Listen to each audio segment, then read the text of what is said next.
everybody. Welcome to OK Talks. I'm your host, Oliver Kendall. I'm a lifelong political nerd with an academic background in international relations focused in security policy and real-world experience working in the U.S. domestic political space and living in a number of other countries than my own, all of which combined, I think, positions me fairly well both to interpret for my international audience what's going on in the politics of my own country, and to shed light for some of the folks back home on some events of note going on in the rest of the world. So, a bit of housekeeping before I get into the episode.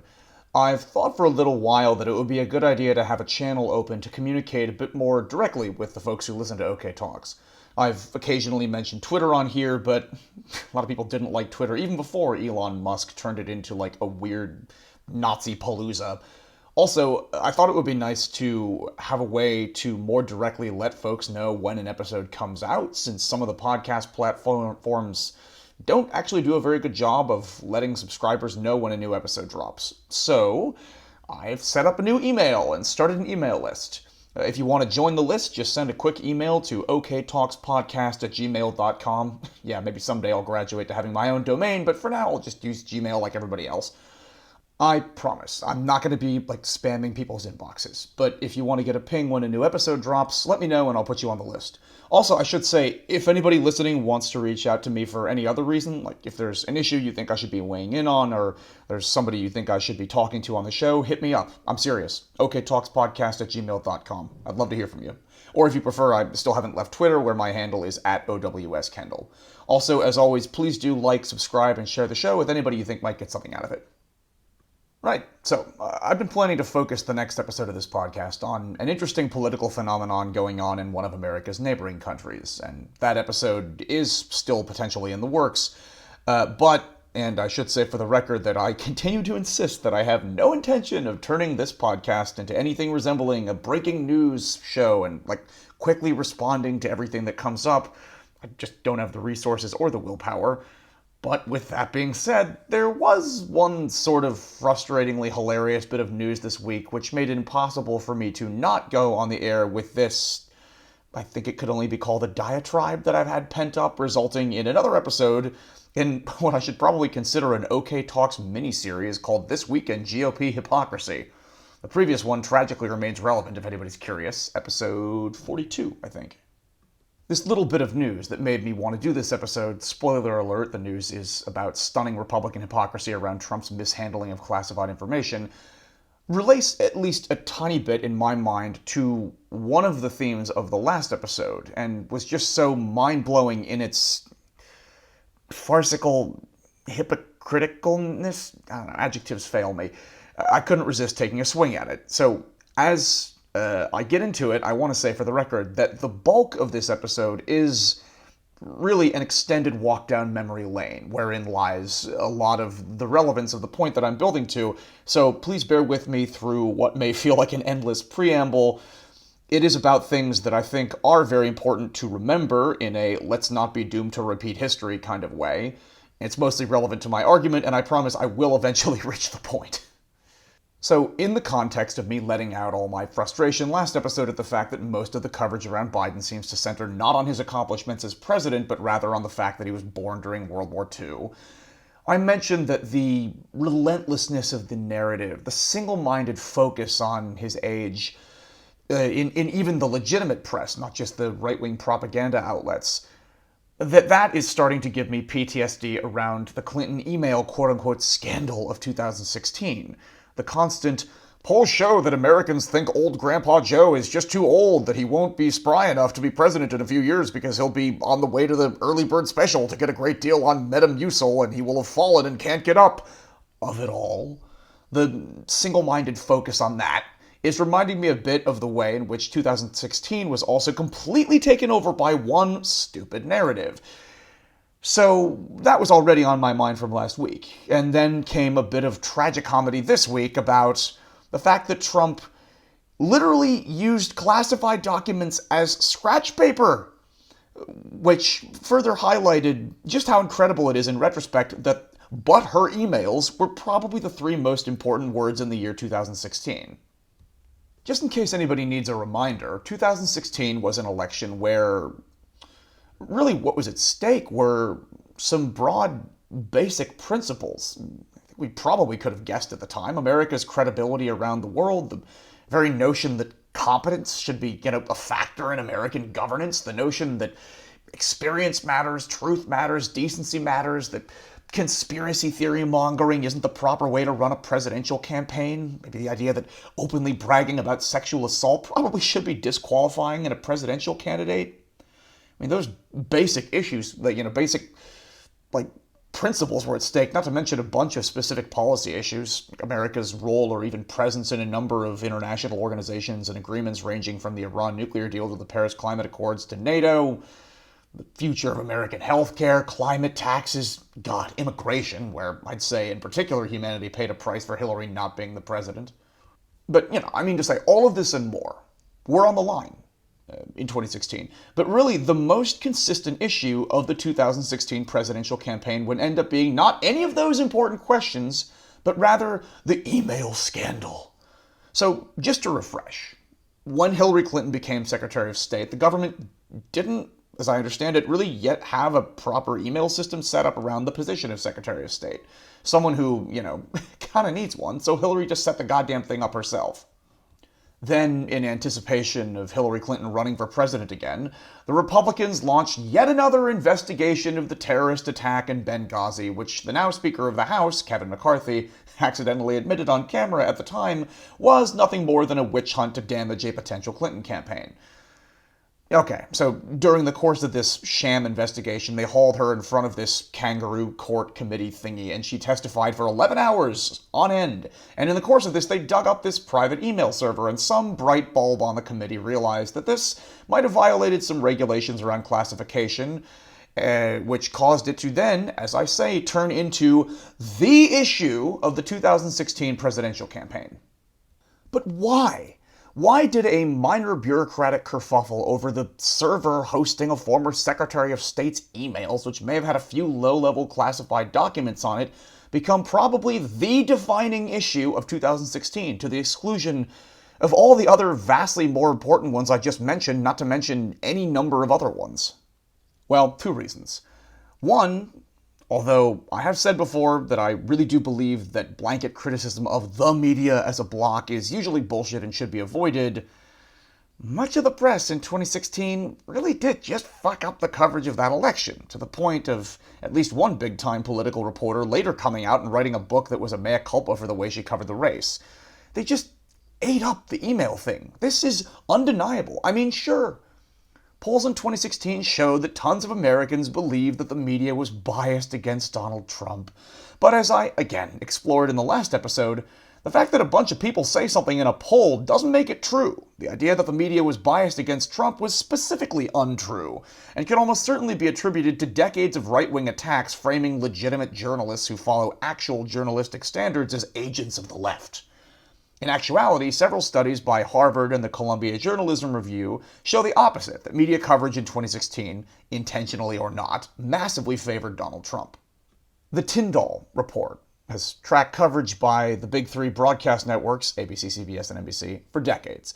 That report concluded that in the entire 2016 election cycle, the big three spent only a cumulative 32 minutes, seriously, in the whole election cycle, on actual substantive issues, with more time overall spent on Clinton quote-unquote scandals than all of the other issues combined.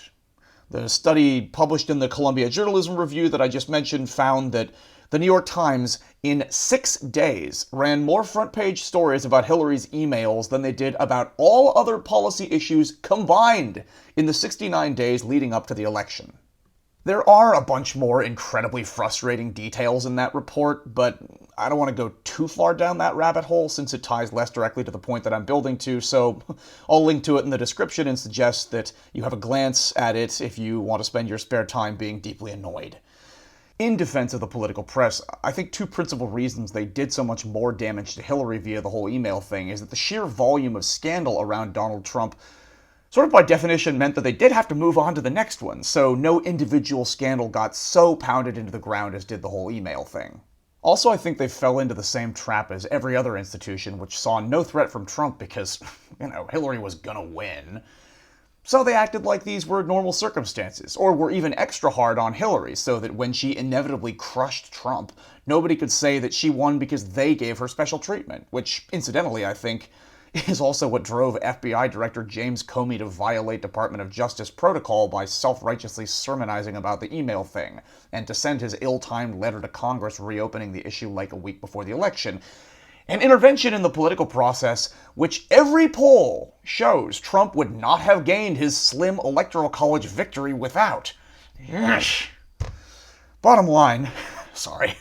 One reason the email narrative dominated 2016 was because much of the political media ate it up and couldn't seem to write a story about Hillary that didn't mention the email thing, just like how they now can't write a story about Biden without mentioning the fact that he's 80 and did you see that one time he tripped over a sandbag.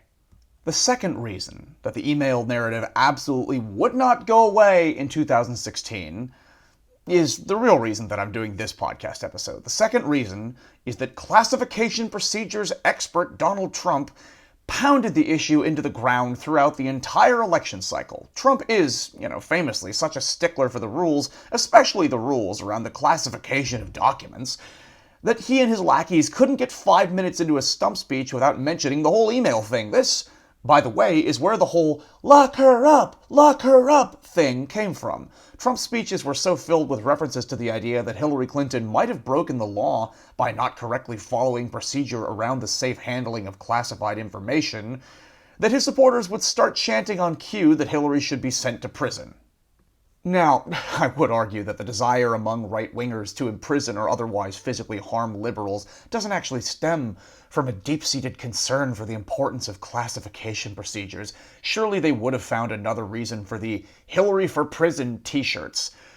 I'd say there's at least a little bit of evidence for that. But in any case, this is where the lock her up thing came from the fact that Donald Trump in 2016 appointed himself America's sheriff in charge of protecting classified information.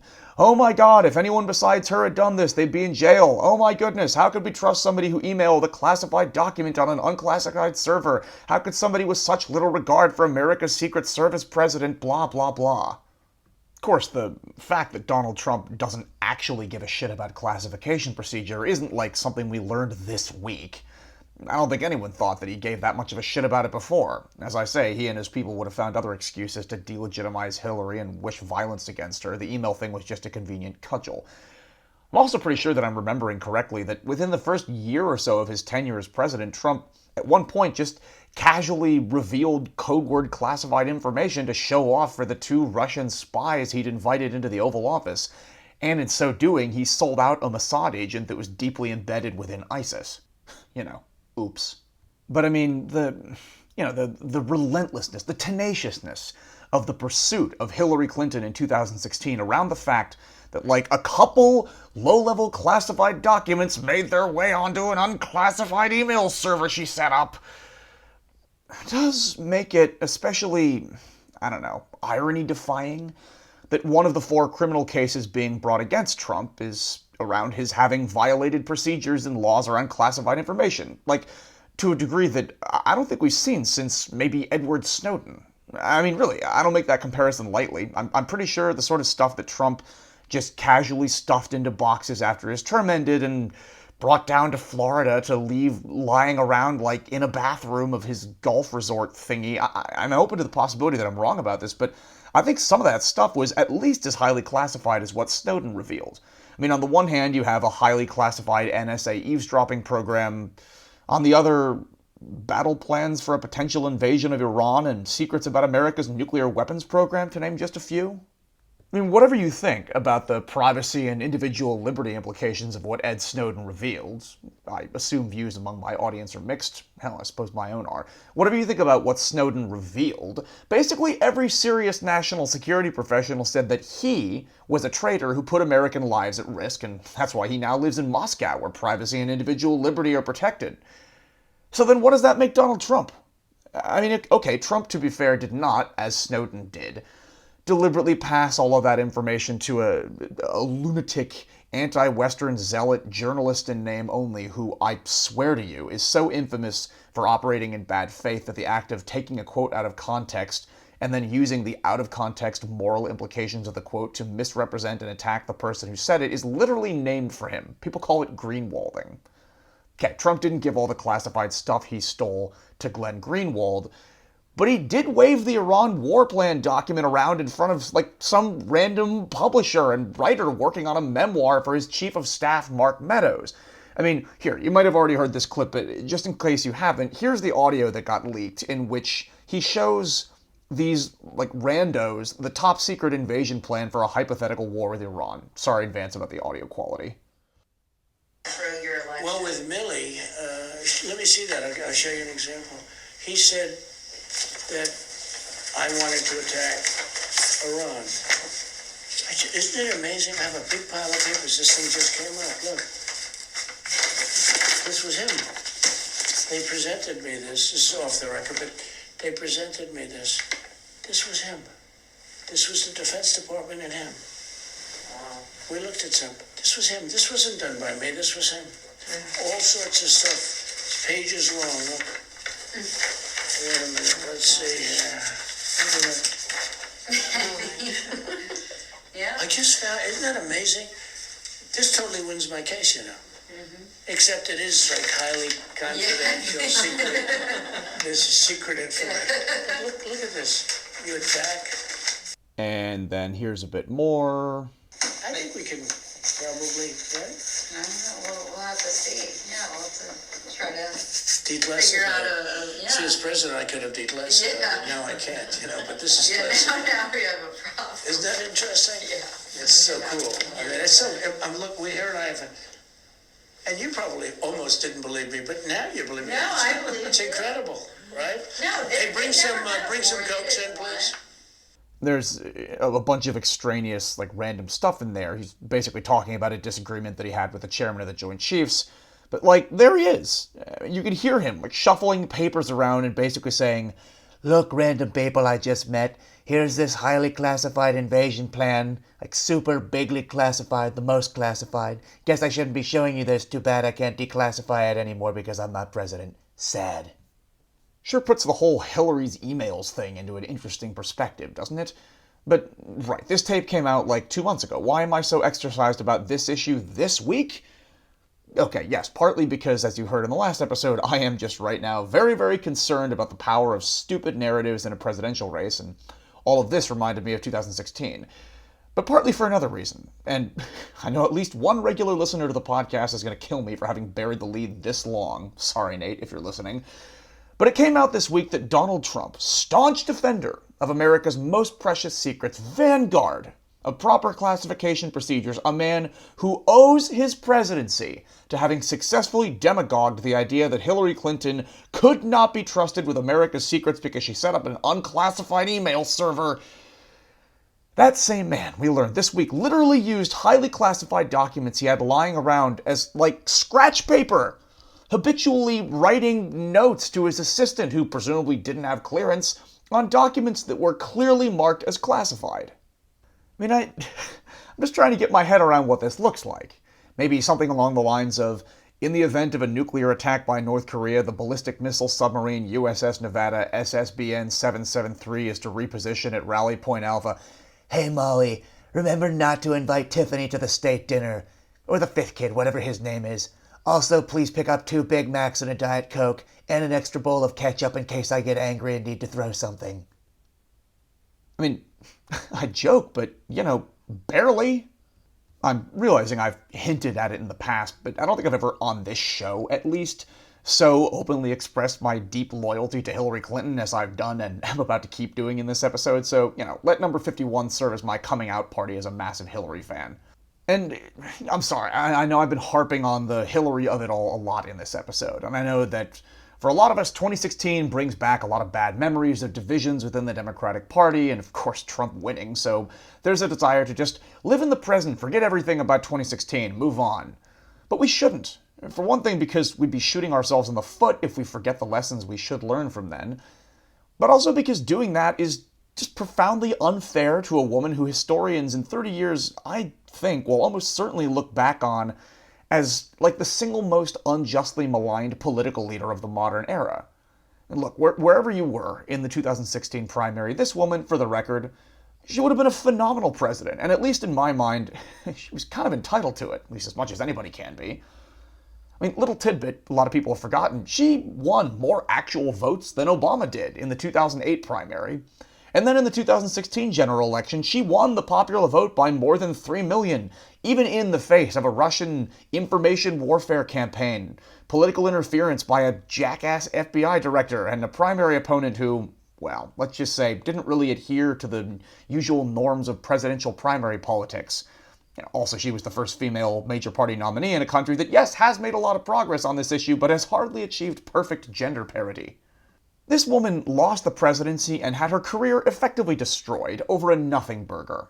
Meanwhile, Trump did what he accused Hillary of, only a gajillion times worse, and gets to not only hitherto face zero consequences, but also be a serious contender to have the job again. Can we please stop grading this guy on such a curve?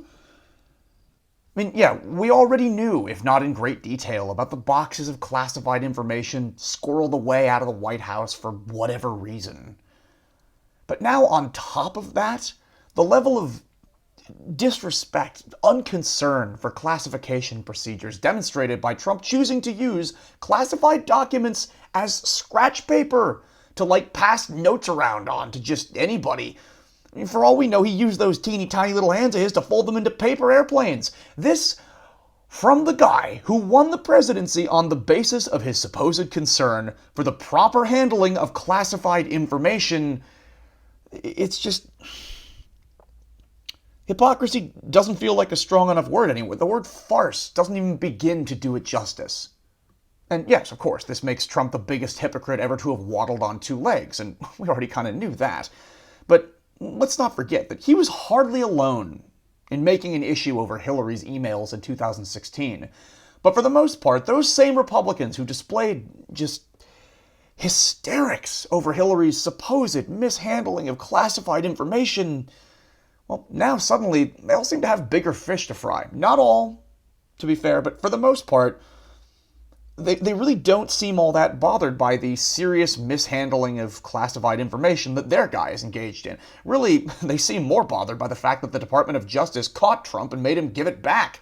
Weaponization of government, am I right? This level of hypocrisy should disqualify someone just from being taken seriously as a human being, not to mention serving in government as one of the arbiters of American society. There's got to be a point where people are embarrassed to not be bothered by this, hasn't there? I mean, maybe this entire episode is just shocking naivete, but I've been pretty actively following politics for 23 years, and this is just too much for me. I mean, I can just hear someone saying, yeah, but Oliver, all politicians are hypocrites. And, okay, I would actually challenge that premise, and if I hadn't been talking for almost 25 minutes, I would here. But I have been talking for almost 25 minutes, so instead I'll just say, no, not like this. Not to this degree. We haven't seen this. At least not in my lifetime. We can't run a country with a system that accidentally, structurally favors having only two main political parties, wherein one of the parties is acting in bad faith to this extent, where their leaders, at least, are this sociopathically immune to the human emotion of shame. Just can't do it. I mean, Mitt Romney, who, as much as we attacked him in 2012 when he was running against Obama, is a comparatively decent guy, a very decent guy as modern Republican politicians go. He told us this week that he's had enough. He's retiring. He said it was largely because he's getting old, but based on the subtext of a lot of other things he said about his choice to stop serving as a senator in the Republican caucus, well, I'm pretty sure if you asked him what I've been talking about, he'd agree with me. I don't know how we can keep this up. I guess the best hope is that Attorney General Merrick Garland's finally having shown a tiny bit of spine in a hearing before the House Judiciary Committee this week is indication that maybe the Republican attempts to work the ref aren't actually going to work on the Justice Department, and they'll actually hold Trump and other high-level rule breakers accountable. Then for everybody else, I guess the best answer I can come up with is to just keep punishing Republicans at the ballot box over and over again, decisively enough to both overcome their attempts to mess with and undermine elections, and to eventually convince them that it's in their interest to go back to being a relatively normal political party again, if only to give me a chance to do a podcast episode where I'm not freaking out about an existential threat to America's future coming from within.